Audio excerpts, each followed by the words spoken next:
Oral History Project. Today I'm talking with Mr. Mel Monk in his home out here just a little ways from Dixon. My name is Paul Ferrell.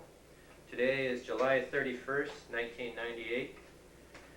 And let's start with some family history, whatever you happen to know, Mel. Now you're the John family, J-A-H-N? Yes, that's correct. What do you know about them? Okay. My grandfather immigrated here from Germany. He was a young man, about 18 years old. It was in 1871. He married Martha Hendricks, I think. And there were 4 boys and 3 girls in the family. My mother was the youngest child. And he bought the ranch that we're sitting on at this moment in 1880. And it's been in the family all that time. My son and I now farm it. My son's Tom Monk. My mother was Rose John. She was born in 1899. She passed away on January 9th of 1934. I've lived here most of my life because my mother wasn't well. She had an asthmatic condition, and I was raised by my aunt and uncle, which was Ann Islip and Harry Islip, and Tom Monk and Alice Monk. After my mother's death, I've been on this, most of the time I spent on the ranch, and in the summers I worked in Sacramento in school.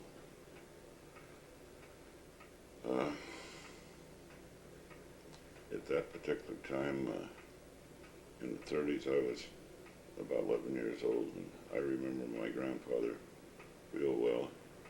He owned an automobile, but never learned to drive it. And he had a small dairy for sold cream. I rode many times with him to Dixon, and on one occasion to Sacramento to the Rada Brothers to bring groceries, which time I was less than 10 years old. Probably the longest day of my life. Am I covering what you want to hear? Sure, yeah.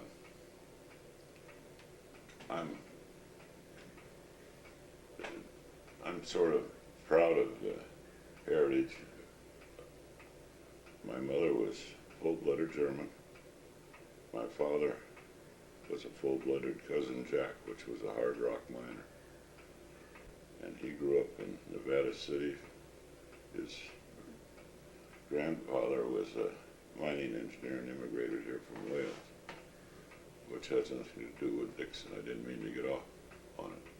Well, there's a connection there. So he was one of the miners up at the Empire Mine there? I'm not certain of which mine. I've tried to find out, and I got a bunch of history. But he immigrated here, and about the time of the gold rush, which I guess was about 1850, my grandmother went to Nevada City schools. There was 8 kids in the class, and I do know that. She became a teacher. After the gold rush, I'm told that my great-grandfather bought a ranch and had extensive property and raised cattle. I know I'm off the track. The people here in Dixon there were 3 factions, and when I was a kid, I remember well, there were the Germans, there were dry farmers. My grandfather had horses and did commercial agricultural work with teams, and harvester with 36 mules.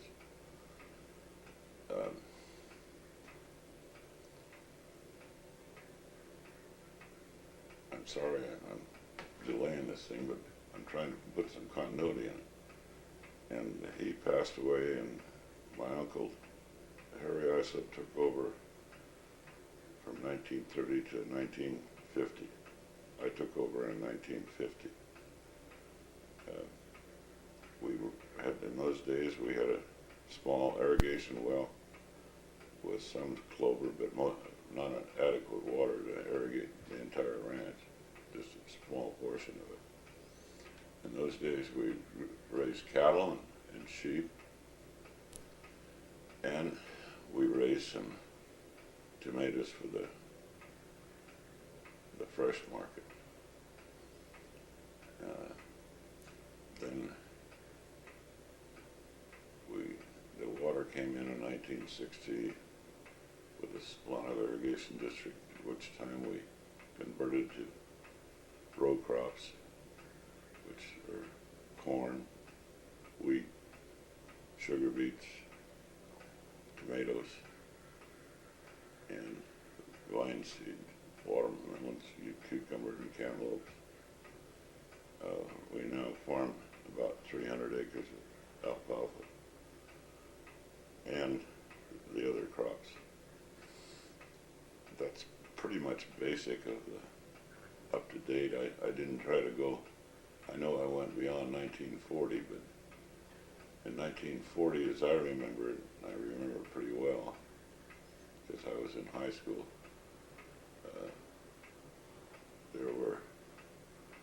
Dixon was the population was around 1,500 to 1,600.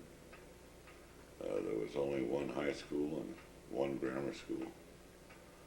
Well, let's talk about schools for a bit. That's a good place to go back, way back to grammar school. Where'd you go to grammar school? I went to grammar school.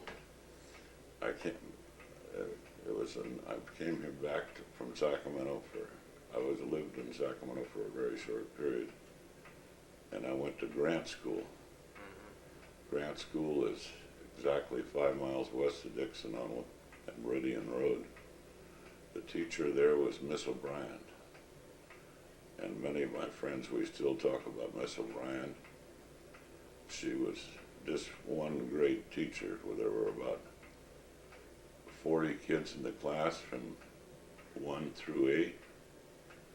And she was a fantastic person.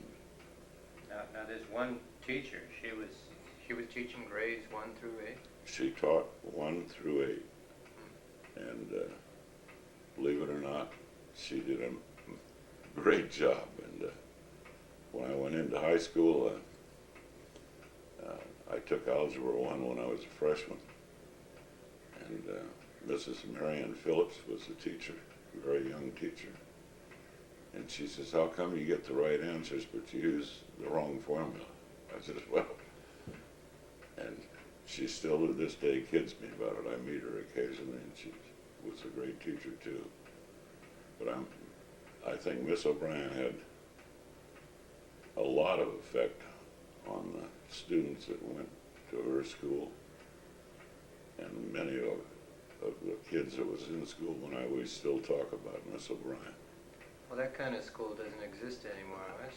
Absolutely. Tell me a little bit about that kind of school there. Well, Miss O'Brien ran. The school was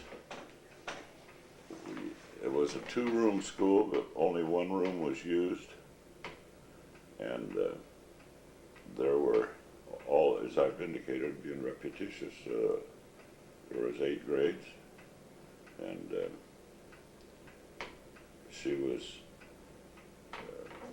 she controlled the school, and there was not, you studied, and if you needed some help, you stayed after school for 15, 20 minutes to a half hour, and she gave you special help in whatever the subject was, whether it was math, English, or spelling, reading, writing, whatever.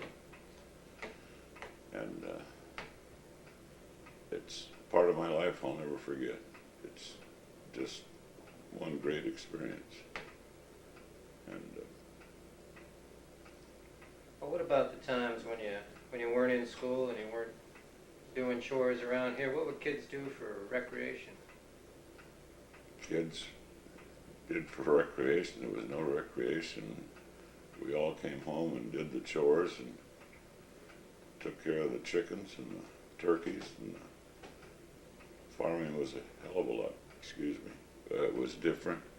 By that I mean, kids in those days, everybody had a job, whether it was picking up fruit or feeding the livestock or cleaning the barn or mucking it out the chicken house. That was our recreation. And we had a good life. It was tough. The Depression was tough. Money was tight, but everybody worked, and we didn't suffer from any lack of food. We didn't suffer from any recreation. We didn't get electricity here till 1934 was our first electricity, and up to that time we had a pump with a wood trough, and you pumped the water and carried it in the house with a pail or a bucket or whatever, a pot. You washed outside, and coal oil lamps. And that was a little tough. The light wasn't the greatest, but it was a good life. I hope I've covered it.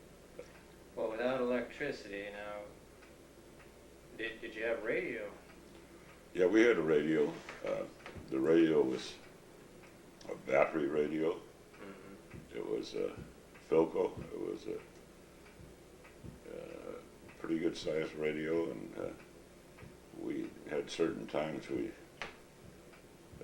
listened to the news and listened to Amos and Andy and Lum and Abner and those kind of, that was our entertainment, you might say, Lum and Abner and Amos and Andy. Well, now, going to school, of course, you went down these roads. What kind of shape were the roads in back in the late 20s, early 30s? Well, Meridian Road has been paved as long as I can remember, and Dixon Avenue was paved. But they were the two main arteries, north and south and east and west.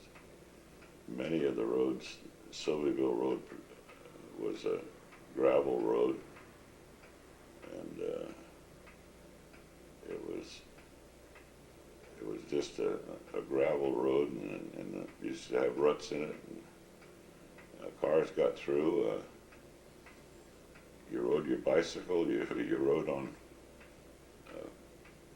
fairly smooth, had some chuck holes in it, but it was a dirt road, or a gravel road, not a dirt road.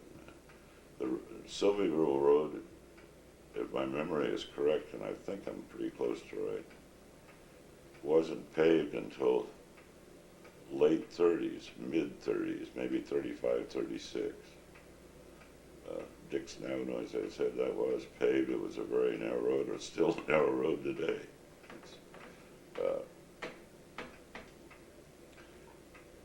The Grant School was one of the schools, and then down on what's now Sylvieville Road, there was a Sylvieville school, and they had it was a little smaller than Grant, and then to the north was Curry School. Curry School was about the same size, but quite a few less students.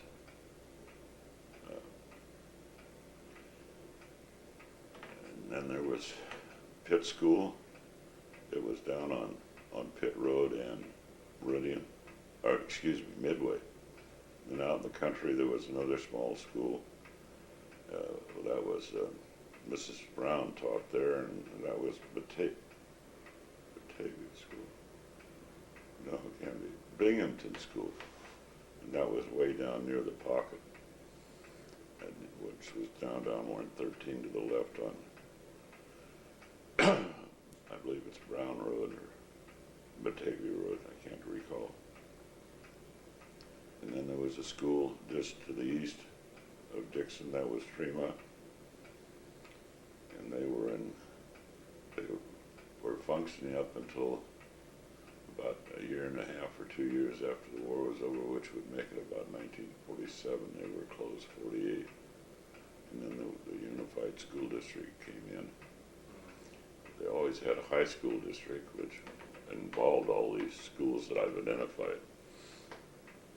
Well, now, I've talked to several people, most of them older than you, and they tell me about there's a time when you saw a lot of horses along the roads, and horses were pulling farm equipment and all. I suppose in your time that was pretty well faded out? Not really. Not really?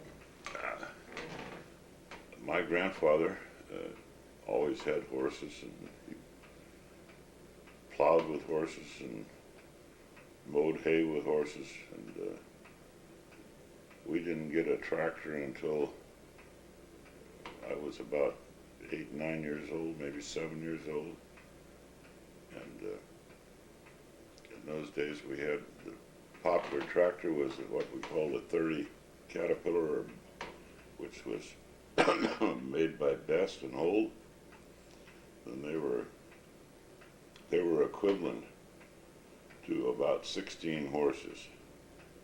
They would do the work of about 16 horses. And then there were smaller ones, the Model M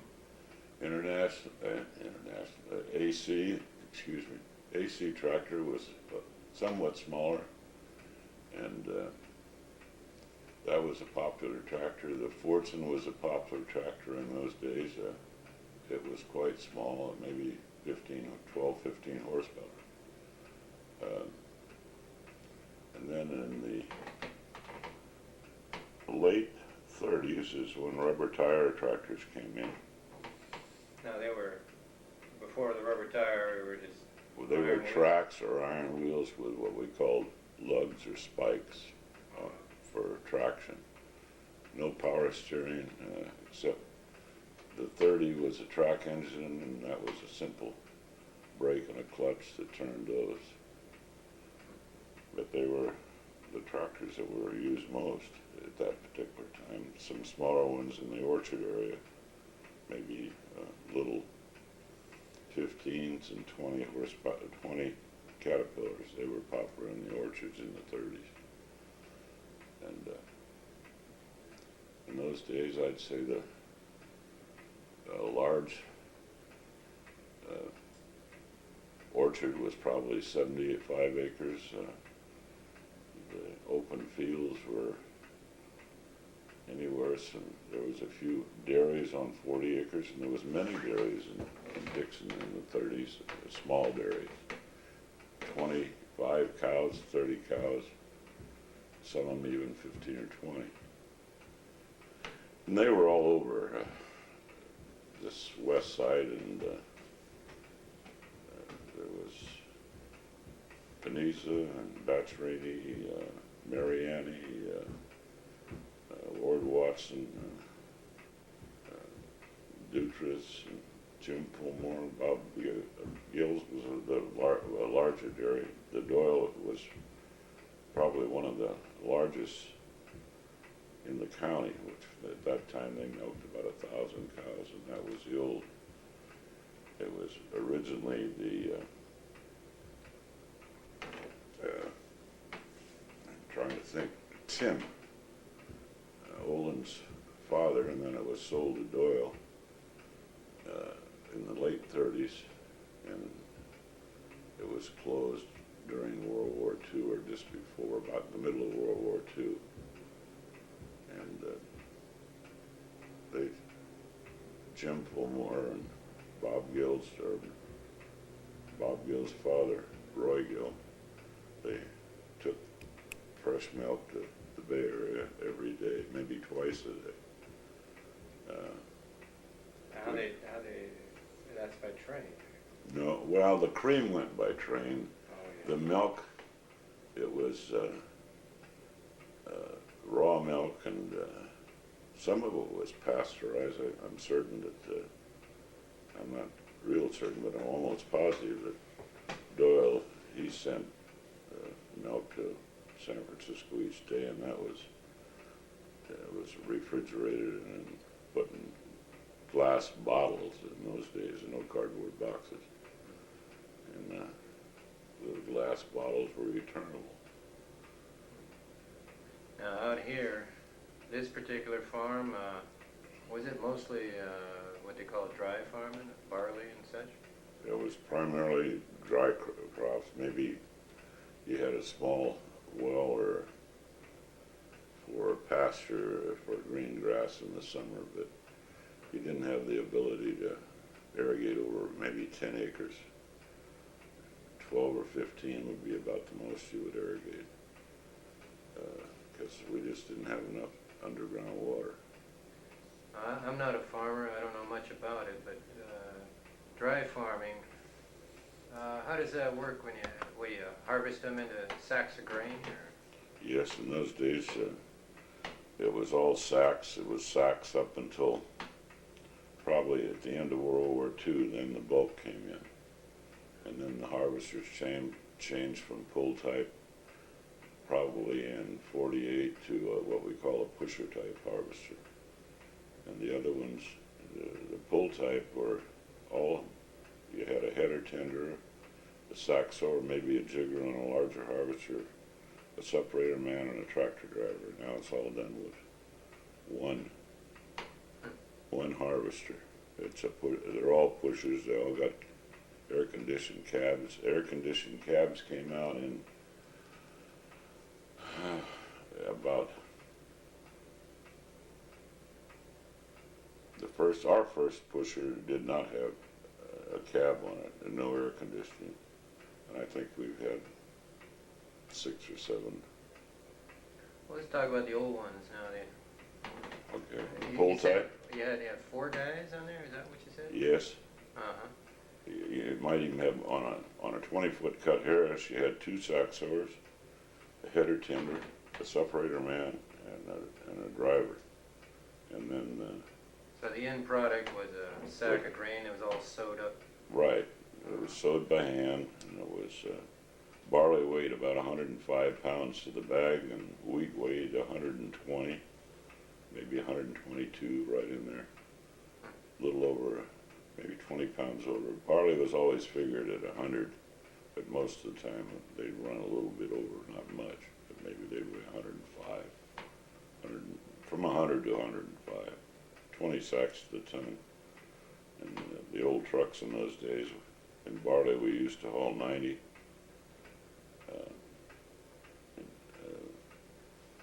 They were 1.5-ton trucks, but they were overloaded to about 4 ton, 4.5 ton.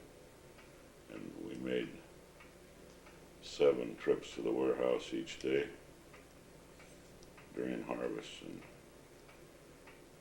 hauled the bags in. Kokomo Joe was a sack piler. You made 7 trips and you're carrying 4 tons of... 4 to 4.5 tons each trip. That's a lot of grain. Well, but a harvester today, in wheat we do, with a pusher, we do, in wheat we do 2.5 to 3 loads. In good wheat we can do 3.5. Corn we do 6 loads, 6.5 loads, and they're 25 to 27 ton each. So we're doing about 3 times what we used to do with a 24-foot cut and 1 man on the harvester. This is 1 man. Now you said something about going down and what's the name you said? Kokomo Joe? Who's Kokomo Joe? Yeah. Kokomo Joe was he was a piler at. Now a piler, what's he do? Pile up? In the warehouse, he would. Each farmer had a stack, and sometimes for each field. And Kokomo Joe, he'd take them off with they had a chain that took, and it's not really a chain, it's elevator to take him up, and he'd carry him on the top of his head. And he was always motioning to give him, put him up faster. He'd run across the pile with a sack of grain on the top of his head or on his shoulder. Most of the time it was on his, he carried it right over the top on his head. And he died quite young, and I can understand why. He worked too hard. Well, I've heard people tell me that some of the sports teams at the high school were really good because these farm boys were strong from throwing around sacks of grain and all. Well, that's one theory I hear. That's true, but well, what about some of the good athletes lived in town and didn't know what a farm was too, so I don't know if it had that much to do with it. I think that was Vernon Dutra told me that. Well. Yeah. Well, what about high school? Tell me about Dixon High School. Well, Dixon High School, when I was a freshman, it was the first year they tore down the old high school, and we went to school in the old gymnasium for 2 years. And they just put partitions up in the gym, and they had a room up on the stage there was a classroom there, and then there were 6 classrooms where the gym was. The principal's office was where the coach's room was. And then the present high school was my first year in it. I was a junior. Now, how long did it take them once they tore down the old school, to get a new school back? About 2 years, almost 2 years. 2 years? Yeah. And it was that school. Pop Stoltz was the principal the first year it was there, and before that it was Williams was the principal of the high school. And Wes Scott, it was our probably in my class, we graduated in 1942, and I think there were 31 kids in the class, so the total amount of students in the high school was probably just a couple over 100, maybe 120. It's the total enrollment. So today it's quite a bit more. I really don't know what it is. Something like 300. What they teach you at school there? Well, they had a very Dixon has always had I thought, and it was a small school, but they had Algebra 1, 2. I didn't take trig Spanish, and if I'm not mistaken, I think there was even French. I never took French. I never took Spanish in high school. English and history and civics. And, they had science classes, biology, chemistry. It was for a small school, it was very adequate, in my opinion. How about sports? I guess baseball has always been big in Dixon. Well, yeah, it kind of goes up and down. Baseball becomes popular. It wasn't really popular when I was in high school, but in those days you had Davis, Dixon, Clarksburg, Winters, Vacaville, and Fairfield, and Benicia were all in one league. The north section and the south section. A big rivalry between these two? Oh, there was some, yes, there always is some rivalry, but as a matter of fact, Vacaville, we used to play them in basketball, football. We played Rio Vista, I might have missed Rio Vista, but Clarksburg and Rio Vista, Benicia, El Sparto. They were the schools that, in our section, and if I'm not mistaken, it was the north section and the south section, and you had a playoff at the end for football and baseball. Hold on a minute, let me turn over this tape. Just take a Sure. second. How am I doing? sure? Yeah, I'm sure. Don't be nice if you don't want to be. Now let's see.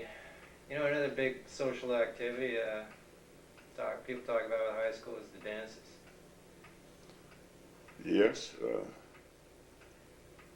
we always had, each class had a class advisor, and all the classes, they were small, as I indicated, and yeah, we had good social parties. It wasn't what you have today. We didn't have any problems. Everybody got along, and everybody was, it was, yeah, it was, in social life, it wasn't as great perhaps as it could be, but we had everything we needed, in my humble opinion.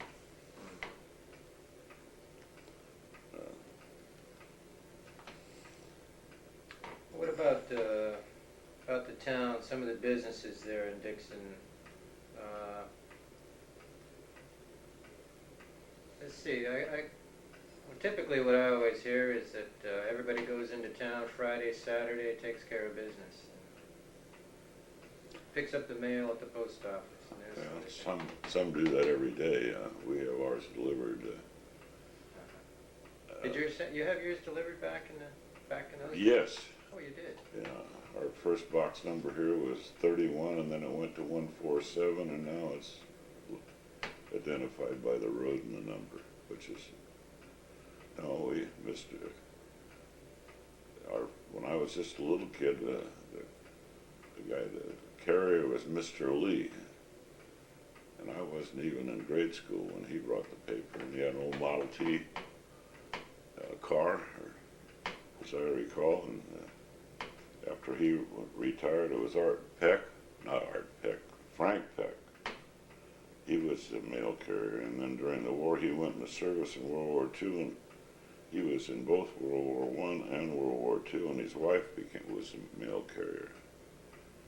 And she carried the mail until he came back from the service. What about going into Dixon now, some of those businesses? What are the old businesses you remember? Well, everything was on Main Street in those days, and there were Purity store, Safeway store. A Purity store? There was a Purity store. What's that? It was under the Masonic Hall. And they ran that up until the mid-50s. Safeway closed. They had a small store. Now, I don't even know, what is a Purity store? Is that a drugstore? No, Purity store was a grocery store. A grocery store? Yes. I've heard of it. They carried primarily staples and produce. In those days, the meat markets were Alexander and Pardee. Mitchell had the red and white store. Barker had the Savings Center on the corner across from now the First National. Was, God, I'm drawing a blank on his name. I'm having trouble coming up with that. Stuart Grady. That was a general store. He had a little, hardware, and then Carpenter had hardware. Carpenter was just north of the, where the Legion Hall is today. That was Carpenter's around the corner. Watsy Kilkenny and Sr. started the Farmers Exchange, and that was a hardware store, farm supply. The two banks were uptown. The old hotels went out because of, they're still there, but there were a couple of hotels that probably went, I'm certain they did, because we've had people that lived in those old hotels that worked for us. But those old hotels on Main Street were probably closed 20 years ago. The post office was, the old post office, Jim Kilkenny, the postmaster, and then he moved to the new one. So then you had Gerlach's soda fountain. Johnson's Hardware was where the Dawson's is today. Dawson's was across the street when I was in grade school. And Hans Royer had a store uptown, and he sold insurance and sold John Deere tractors when I was a kid.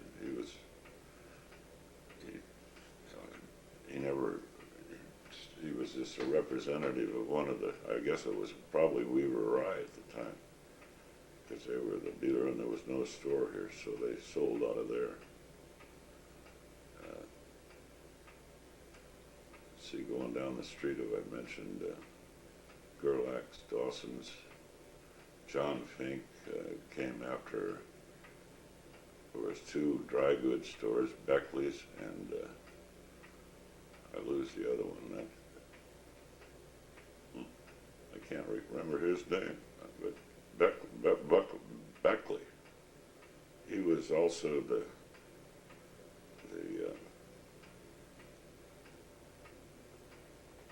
he was the judge, but they didn't have municipal judges in those days. I'm lost for the name. Justice of the Peace, was that it?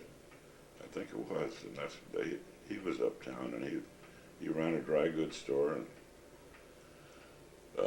he was also the judge. And then John Sievers took over after Ike Beckley. He was the Justice of Peace for many years. And I can't remember where his office is, because at that time the City Hall wasn't built. The City Hall wasn't built until after World War II, in the late 40s. After World War II, Millie Thompson was she was the clerk. She sort of ran the town. They didn't have any managers. There were city managers in those days. Each councilman was a commissioner of a department, the police department, the fire department. Millie ran the office. And that was in the old, that was built, I can't recall the year, but sometime after World War II. And they built the present City Hall about 12, 15 years ago. They had a temporary one for a while, and then they built a permanent one. But that was all pretty much on Main Street, right down the middle of town there. It was on Second and between A and B, and now it's I think they've been redoing it. It's used for welfare work, as I recall. And I can't really identify the present one that's in there. I haven't been involved for that. I don't know. I was wondering about all these farms around here require a lot of seasonal help. Does that mean there were rooming houses as opposed to hotels there in Dixon? Well, if you go back 20 years or 25 years ago, you had the Ferrell program, and they lived in camps. Jim Fulmore had a camp. George Berry had a camp on this road. Anderson Brothers had a camp on the other side of town, and then over toward Davis there was several. Most of those workers were single people. They didn't bring their families, and they worked just in they come up for the hoeing and stayed through the summer, and then when the harvest was over, in those days they used to bring beets up. That was before the beet digger, and they had a killifer with a D4, and they'd bring the beets up to the top and a beet knife with a hook on it, and they'd throw the beets in on the truck by hand. And that ended in about 1950 50. I'm going past that 40, but up till that time, all the beets were dug. During World War II, all the beets were dug by hand, and they used little bobtail trucks, and they threw them on the truck and went to Sutro, and then at one time there was a beet dump right in the town of Dixon, and that was up till about a little after 1940. That was in work. That was in functioning then. Well, today we got a lot of Mexican farm workers doing the work here. What about in the 1930s? Was that also Mexican farm workers? We had very few. Very few back then.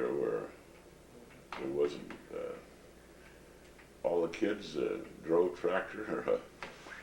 The farmers drove their own tractor. Again, it wasn't the intensive farming we have today, but it's a matter of fact, even after 1940, it was into the probably late 40s before the first ones that came up primarily worked in winters in the fruit, and maybe for the almond orchards, obleros, and those people that had almond orchard, Ward Watson in those days. They would come up and they harvested the almonds all by hand with mallets and poles. And they shoveled. They had canvases they'd put out and bring 2 men to bring them up and put them in the sled, and they'd be shoveled in sacks and hauled to the almond holler in sacks. There was no bulk in those days. It was all handled in sacks, burlap sacks. Yeah, I talked to Malcolm Tim about harvesting almonds. Pretty hard Malcolm work. would know. Yeah, he's done a lot of that. He did a lot of it, and the shaker didn't really come in until, oh heck, not that long ago, maybe 20, 25 years, 20 years. Well, a lot of the smaller farmers were, up until maybe 15 years ago. But economically, you'd have to do it with mechanical now. Your cost of labor just takes your cash flow away. now, going way back now, I guess you were about 10 years old when Prohibition came to an end. I think that was 33 it came to an end. Right. You got any memories of Prohibition? Did you know any bootleggers or anything? How come you bring that up, Doc? There were a few in this area. There were. Yeah. I don't know whether I should put it on tape or not. Well, I think it's too late to file anything. Most of them are deceased. Yeah, I can remember one time my grandfather and my dad went over to Martino to get some liquor of some type, and he gave me a glass of something, and I came home, and I guess I was out of it, or almost out of it. My mother and my dad got into it, and my grandfather defended it. Well, he says, so they put me to bed for a while, and I slept it off. But there was Martino, Deadling.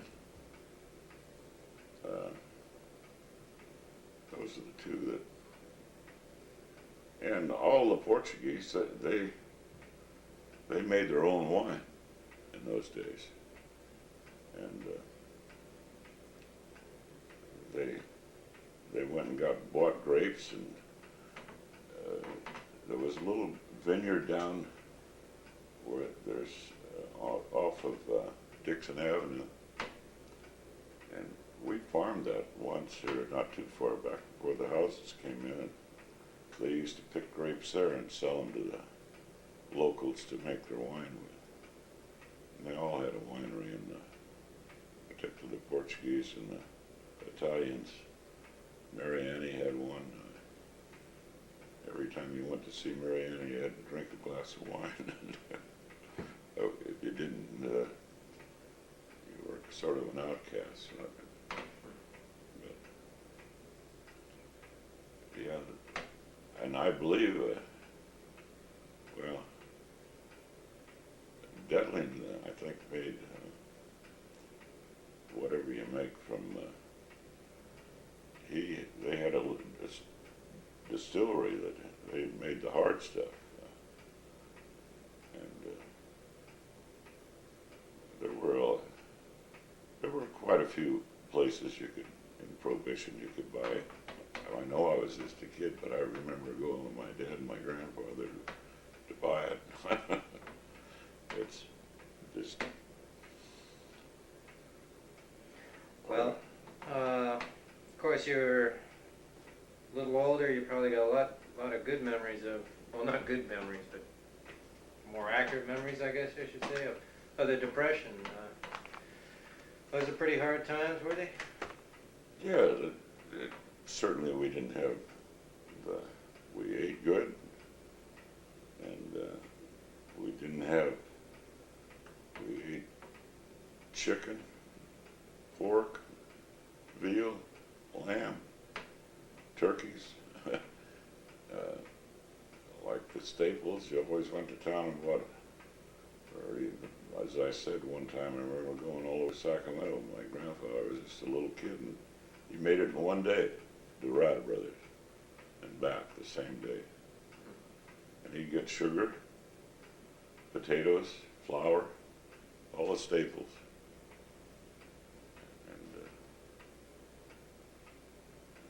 So they made, my aunt made bread, my grandmother made bread. Broodhaven was German for bread. And we ate good, and we worked hard. Everybody worked. But they were good days. It wasn't, we didn't have near the, there were still a few horse and buggies around in the Depression, not that many. Ed Schroeder at the end of the road, he farmed with horses up until into the 60s. I know we bought the Dixon hardware and lumber from Dixon Lumber in 1964. We had a whole pile of pads and collars, and they were just taking up space, and I hauled them out and gave them to Ed Schroeder. I'm certain he never used them all. He probably, but nobody. That was about the end of the horses in the Dixon area. Ed was about the last one that used it. Team horses to mow hay and pull his sled for the Ammons. Well, I guess during the Depression you had plenty to eat because you're growing it, but some things you got to buy, like gasoline and yeah. a few things. What was gasoline? I remember, what was it, 14 cents a gallon at that time? At the service station, they washed your windshield. Gasoline, of course 14 cents was quite a bit of money when, in those days, I remember in the Depression, we had three guys that came from Texas. There were three brothers, and they'd come up every year for fruit season, drive up from Texas. And my uncle gave them 30 cents an hour. The going rate was 25 cents, but he always gave them another nickel, and they were happy to get the nickel. And it's, of course, apricots were selling for picked, probably. Ours all went to San Francisco to Jack Downey, is the one that bought them and sold them on the fresh market in San Francisco, and that was in we sold orchards in '34, so it was prior to the time we sold them. No, there were, farming has just completely changed. And it's going to change more. Yeah. Well, you know, farmers, they always got to, of course, keep an eye on the weather. This year is a El Nino year. What about back in the past? You must have had some wet times and some real dry times too, yeah. I suppose. I'm going. As a matter of fact, if you look at the records, there's a lot of years in there, and in the early 40s that we had some drought years, and 83 a wet year, 86 a wet year. Now we've had 4 in a row. This is the worst one I've ever seen that I can remember.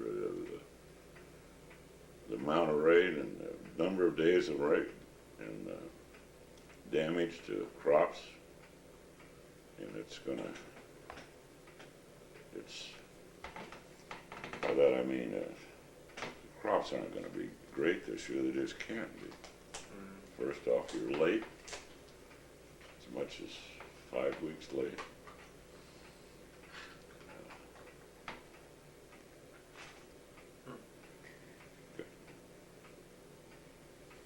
Yeah, I guess weather can be a disaster. And there's no doubt about it. The farmer has to, oh, God won't talk to you, you know. And he knows. And it's an uncontrollable. And it's just part of farming. Yeah.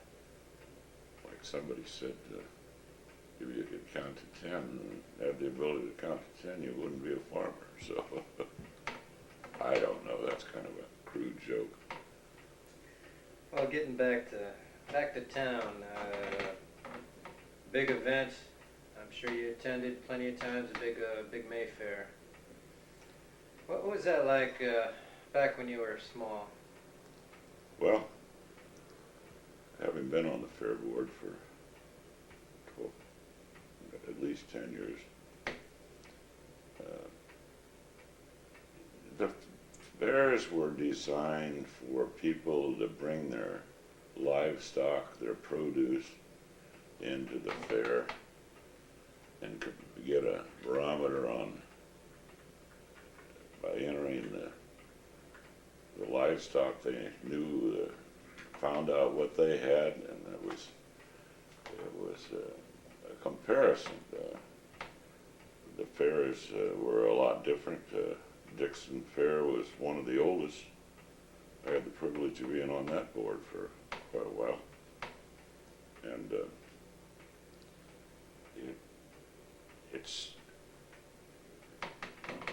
I hate to say this, but it's just that what the fairs were designed for in the 30s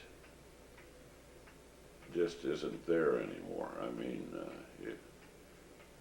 it's more of a entertainment deal now, and carnivals and the big events and. Well, let's not talk about now. Let's talk about the 30s. Okay. What was it like? Well, it was a lot simpler. Thank you for your guidance. Well. No, it started with a parade, and then you all went out to the fairgrounds. And now it's a 2-day deal, but back then was it 1 day a deal? No, it was always Saturday and Sunday. Oh, it was? Yeah, and now it's 4 days. They open on Thursday, Friday, Saturday, and Sunday. I didn't realize that. And in those days, the opening thing was Saturday morning, and that was the parade that really kicked the fair off. Mm-hmm. And then in the afternoon, Dixon at that time had horse racing.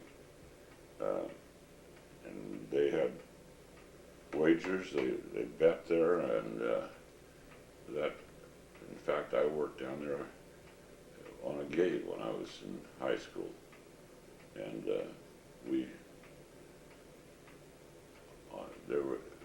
you couldn't have, in those days, if I remember this correctly, I don't think you had races on Sunday, but you did on Saturday. I think it was 1 day. It could have been another day, but I'm not sure of that. I don't really remember, but I know we had horse racing, and that was a big thing. And then we had the Portuguese Hall. That was where the Portuguese Hall is where the commercial building is today. And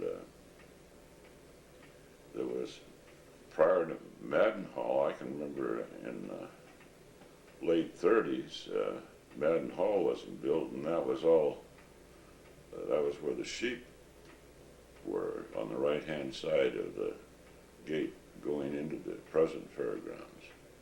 Then we had the old grandstand, which was built by WPA in the 30s, early 30s. And that was just torn down or rebuilt, what, 2 or 3 years ago. And it just was, it was sad that they had to tear it down, but it wasn't safe anymore. And see, the city owned that, and it was a park. And then when Fairs and Exposition came in the early 30s, and then it was sold to the state, and that's when it became a district fair. And the city, as I understand it, needed capital, and so they sold to the state, and the city didn't have the financing to maintain it like it's maintained today. And they maintained it, but it wasn't near as large as it is today. And so now you had horse racing, and then you had contests, livestock contest, or? oh yes, yeah. You had the senior division and the junior division. They had Holsteins for milk cows, jerseys. They had sheep and cattle were the main thing, and then the horses. In those days, they had more horse shows, and rodeos were very popular in those days. The rodeo, I think, was the biggest draw. I never even heard about the rodeo. They had a rodeo. Calf roping and the whole. They had the whole rodeo for years. In fact, it goes into the, maybe even into the 60s that they had rodeos. And they had them when I was on the board. And the rodeo was always a big draw. The rodeo and the Destruction Derby was the 2 big draws. We didn't have the big shows. It was tried back while I was on the board, and that was in the 60s. Now, the Destruction Derby, did they have that in the 30s? No, the Destruction Derby didn't come in until after our, I'd say, maybe in the late 40s, early 50s was, I think, probably, I'm guessing there. I really don't know. But the rodeo was always a big event. And the parade, and then later... Now, they had the parade, they had a queen, right? Yes. There are different ways of... where'd the queen come from the high school? The queen was a senior girl that was voted on.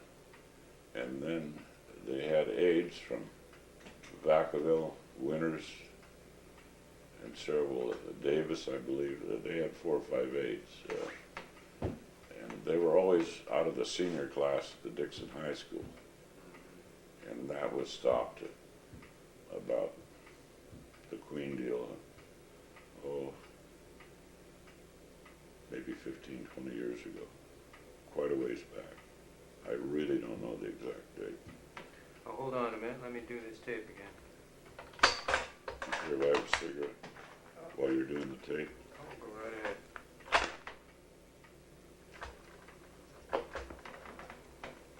Okay, we got the new tape in the machine. Yes. Now the other thing that had a parade and a fair was the Portuguese, the Holy Ghost parade. What was that all? What was that like in the 30s? Well, there was, the Portuguese had a hall, they called it Portuguese Hall, and it sat about behind the part of the area that horticulture was in, and horticulture, excuse me, and the commercial building. And it was just a big, really a big barn with a floor in it, and they'd raise up the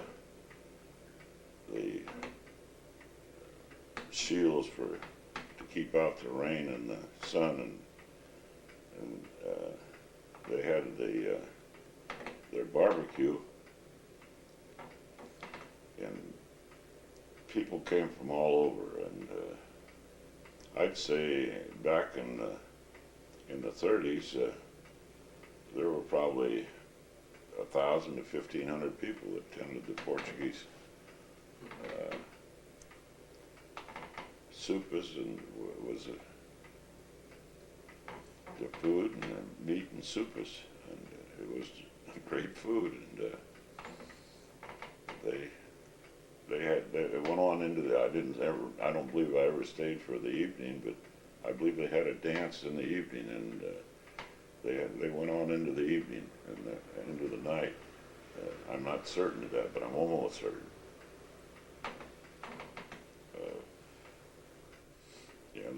We've talked about it a little bit, but Dutras were involved in it. Joaquin Zorredo, our neighbor, was involved in it, and most of them were dairymen, and those are the small dairies that I identified. Dutras all had a dairy. Joaquin had one. They had several on the other side of town that were small dairies, but they were the leaders of that. Well, about the Portuguese, the Germans, I always hear that the Portuguese are into dairies and the Germans are into dry farming. Is that That's basically the way. basically it was? Well, there was some Germans that was in. They had cows too, primarily they didn't sell the milk; they sold the cream, and they have raised hogs with the skim milk after they run it through the separator. They feed them to the hog. The milk, the skim milk, they put grain in it, and they had them in barrels, and it ferment maybe for a day or so. And they'd feed their hogs with milk and grain. And they'd make and it was a good fattener, and it made a good solid hog, and a good solid piece of meat. In those days, we used to figure about a 200-pound hog was about you didn't want to get them much above 200, 210, and they were leaner. New breeds, they're a little larger today. That's true. Probably true with the lamb. The lamb, they used to dock you in the. I don't go back into the 30s with sheep, but in the 40s and 50s. They would dock you after 105 pounds. Now they're taking lambs up to 120 pounds. In those days, lambs sold for, when we were in the business, we used to figure 20 cents a pound. Some years they were 18, some years they were 21 or 22, but 20 was sort of the target, which meant you had a 100-pound lamb, you got $20 for it. And the wool was, you got sheep shearers in those days got 50 cents for ewes, and lambs were 50 cents. Bucks were double. The wool would make you a few dollars. Today, it's all changed. By that I mean the shearing costs more than the wool is worth.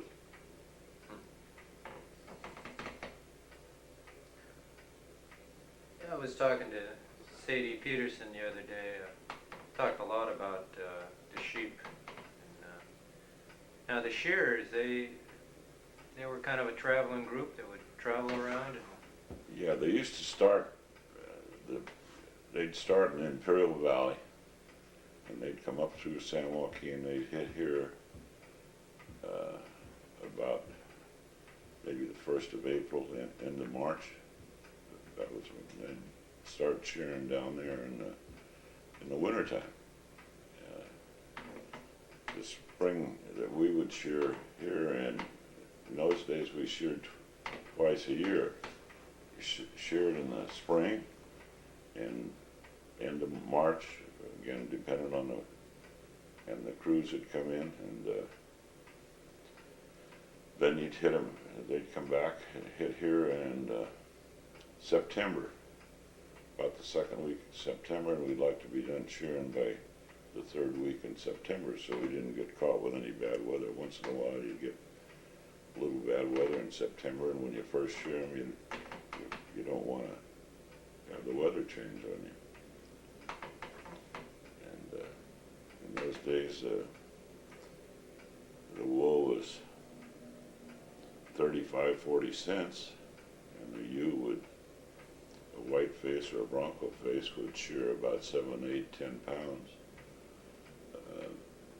You made a few bucks on the wool, and by shearing them twice a year, you have better quality lambs, and the ewes do better too. If you go year clip, it's a little tougher on the ewe. By that I mean they're carrying that wool, and it's not really necessary for warmth. Well, you know, something we haven't asked you about is some of the doctors in Dixon. Back in the 30s, there were 3 doctors: Dr. Flores, Parsons, and Parsons was uptown right on Main Street where the Bank of America sits today. Flores was upstairs he was in one of those buildings toward the south of the old theater. He had an office up there, and then there was Dr. Stolley. He was over the top of the post office. So they were going back then. And then we went through a period where we didn't have, Al Gellick was our only doctor at one time. We got down to 1 doctor. Now I don't know how many there are. Were those the days of doctors actually making house calls? Yes, they all made house calls. They all did. Yeah, Dr. Flores, Parsons, they made house calls. They made house calls. I got Q fever and about 1948, and I went to Dr. Flores, and of course antibiotics were new, and he prescribed some pills that were about $2 a pill, and I was making about $2 an hour working for PGD as a lineman. And but he came out every day to see me, and I was here at the ranch at the time. And we went to a doctor then. It was $4 for a call. Very few people had health insurance in those days. I can remember one incident when my daughter was quite young. In fact, she was 3 months old, and she got quite ill, and we got her into the Woodland Hospital, and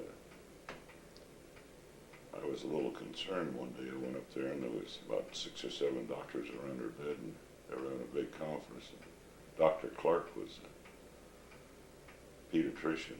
No, he was an obstetrician. Pi was a pediatrician. Or maybe I got him backwards. I went up to him and I says, "Doctor," I says, "I want you to know I don't have much payability." And he patted me on the back and said, "Don't worry about it, son. We're not gonna hurt you too bad." And she checked out after about a week, and his bill was $25 for the whole period. For a week? For a week. And the room, I think, was 25 or 30 bucks, 25 bucks, as I remember. And this was after your 1940, because she was born in 49, 50.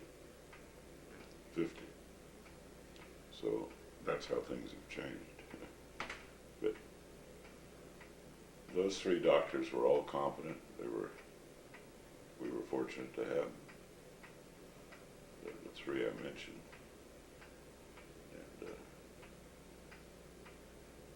And most Vacaville then wasn't much difference in population between Dixon, and they had about 2 or 3 doctors too.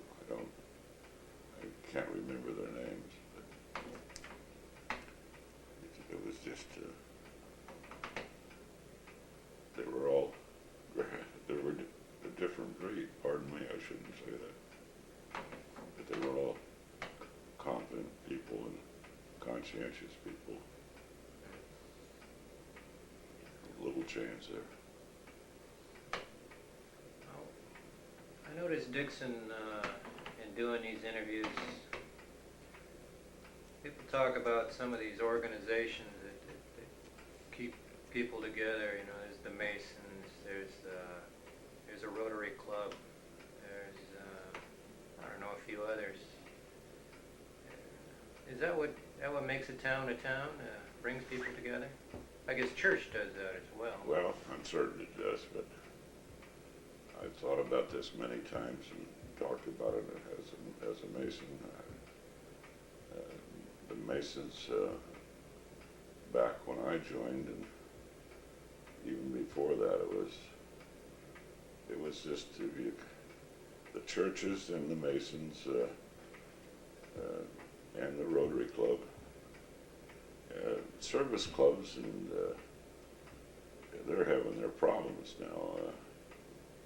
I'm a past president of the Rotary Club, and we had 60 members, 65. When I was president, that was 63, 64. And they've had about half that now or less. But there were more businessmen in Dixon. You've got absentee people that are involved with Cargill. Cargill had, in the old days, up until into the mid-60s, they had a plant in Dixon, and there were in the banks, the hardware stores, the grocery stores, and the druggist, and manager of PG&E and the telephone company were all members, and they contributed, and there was a service club, and they did a lot of good things for the community. Chamber of Commerce was quite active in those days. It was just a tighter knit group. I don't think you have that anymore. It's just a way of. In those days, those service clubs were. Dixon had at one time had the Lions Club, the Rotary. The Rotary was the old one, and the Lions Club, and there was one other service club that came in. And it was. I'm being repetitious here. I'm just trying to explain it. They were important. They were important socially and financially. They were a method to get together and break bread and talk and communicate. And the town was smaller, and it's something that's sort of gone down the hill. Masons are having their troubles. They're bringing lodges together, and so Little Lodge was a lot of pretty. Well, it was. They had good attendance. They had to merge with Davis now, and several years ago, and it's just different. You had Royal Arch, and there's no more Royal Arch. There's no more Masons. Eastern Star. was an important part of the community, but they just can't make it with people don't have the time, they say. But, and it was a social thing where you could go and there wasn't the cash flow to go to a dinner for $100 or so. Then you went to a potluck dinner and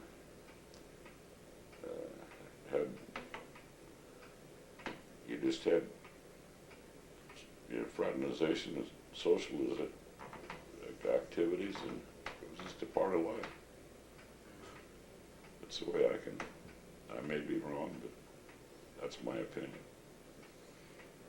Well, that opinion's shared by a lot of other people I've talked about. Thank you. I'm not out of line too far. You're not out of line there, yeah. Well, looks like we covered the bases. Covered everything. Well, I don't know, did we cover everything? Is there anything I forgot? Anything you want to say about Dixon that you think we ought to say? You want me to tell my story about Joaquin? Sure. What's your story about Joaquin? I told you earlier before we had the speaker. Do I have your permission? You do. Okay, Joaquin Gerardo, which was a neighbor of mine, we talked about the Holy Ghost. And he left here right at the end of World War II. I hadn't seen him for years, and at that time I was a troubleshooter, and I was parked in front of the office in Dixon, and I was working out of Winters. So he saw me and he stopped, and he says, "You got to come down for soup, is there?" So here we come, get down there, and there's 1,000 people in line.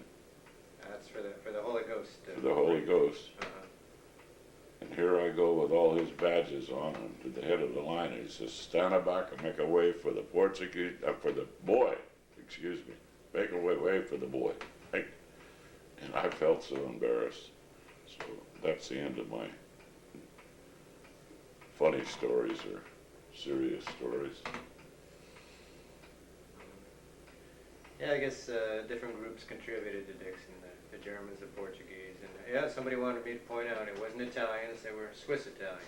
Okay. And let's not forget the Irish. You know, my last name is Ferrell. Okay. Well, there were distinctly, when I was growing up in Dixon, there were the Portuguese, the Germans, and the Germans used to have, they weren't as well organized. They didn't have, but it was kind of a spontaneous thing. Somebody got the idea that the Germans get together, and but I think the Germans and the Portuguese all got along well together. There was no,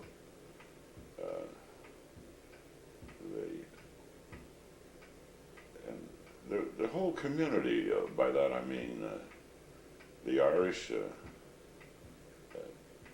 the Germans, Portuguese, everybody worked together, particularly the Portuguese and the Germans. They were all hard-working people, and I'm not saying anything,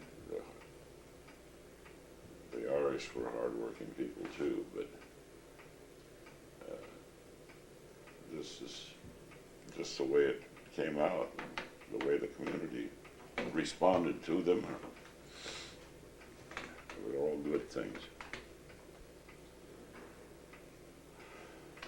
Well, are we done here? I think, unless you want to ask me something. No, I think that about covers it. Okay, well, I just want to say thanks for taking some time and sitting down and talking to me. And thanks on behalf of the Dixon Library. I hope I answered your questions or gave you some things that contribute. I tried. Okay. Okay, thanks.